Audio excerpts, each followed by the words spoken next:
کیا اب جانتے ہیں کہ صرف 21 سال کی عمر میں ایک مسلمان نوجوان نے وہ کارنامہ سر انجام دیا جسے صدیوں کے عظیم بادشاہ بھی مکمل نہ کر سکے؟ یہ وہی نوجوان تھا جس کے بارے میں نبی کریم نے فرمایا، تم ضرور قسطنطنیہ فتح کرو گے اور وہ فاتح بہترین امیر ہوگا اور اس کی فوج بہترین فوج ہوگی۔ یہ نوجوان تھا سلطان محمد فاتح۔ سلطان محمد کا بچپن عام بچوں سے مختلف تھا۔ اسے صرف تلوار بازی ہی نہیں بلکہ قرآن، حدیث، فقہ، عربی، فارسی، منطق اور فلسفہ سکھایا گیا۔ اس کے دل میں ایک خواب بسا ہوا تھا، میں وہی ہوں جس کا ذکر حضور کی بشارت میں آیا ہے۔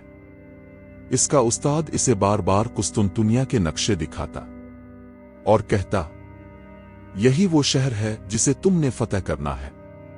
جب سلطان نے 21 سال کی عمر میں حکومت سنبھالی تو اس کا پہلا اعلان یہی تھا، قسطنطنیہ اب مزید محفوظ نہیں۔ لوگوں نے کہا، یہ قلعہ ناقابل تسخیر ہے، 1000 سال سے کوئی اسے نہ توڑ سکا۔ مگر سلطان کا جواب تھا، جس وعدے کو نبی نے فرمایا ہو اسے دنیا کی کوئی طاقت نہیں روک سکتی۔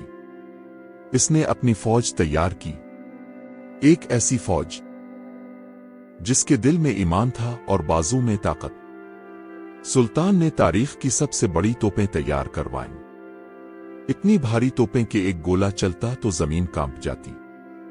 جب دریا کی راہ میں دشمن نے رکاوٹیں کھڑی کیں تو سلطان نے وہ کارنامہ کیا جو آج بھی حیران کن سمجھا جاتا ہے۔ کشتیوں کو پہاڑوں پر سے لکڑیوں پر رکھ کر کھینچ کر دوسری طرف سمندر میں ڈال دیا۔ یہ صرف جنگ نہیں، عقل، ہمت اور جذبے کی مثال تھی۔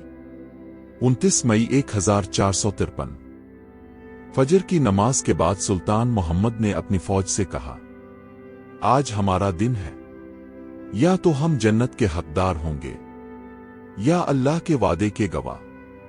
تکبیر کی آوازیں بلند ہوئیں اور مسلمان سپاہی سیڑھیاں چڑھتے گئے۔ دوپہر تک قسطنطنیہ کی دیواریں ٹوٹ چکی تھیں اور فتح کا پرچم بلند ہو چکا تھا۔ فتح کے بعد لوگ ڈر رہے تھے، مگر سلطان نے اعلان کیا، عیسائیوں کے گرجا گھر محفوظ رہیں گے، عورتوں، بچوں اور بزرگوں کو امان دی جائے گی، کسی پر ظلم نہیں ہوگا۔ یہ اعلان شہر بھر میں عدل، امن اور نرمی کی لہر لے آیا۔ سلطان محمد فاتح نے شہر کا نام رکھا اسلام بول، یعنی اسلام کی آواز، جو آگے چل کر بن گیا استنبول۔ یہ صرف ایک شہر کی فتح نہیں تھی، یہ تھا علم، ایمان، عقل اور قربانی کا ثمر۔ یوں رسول اللہ کی صدیوں پرانی بشارت پوری ہوئی اور تاریخ نے ایک نئی سمت اختیار کی۔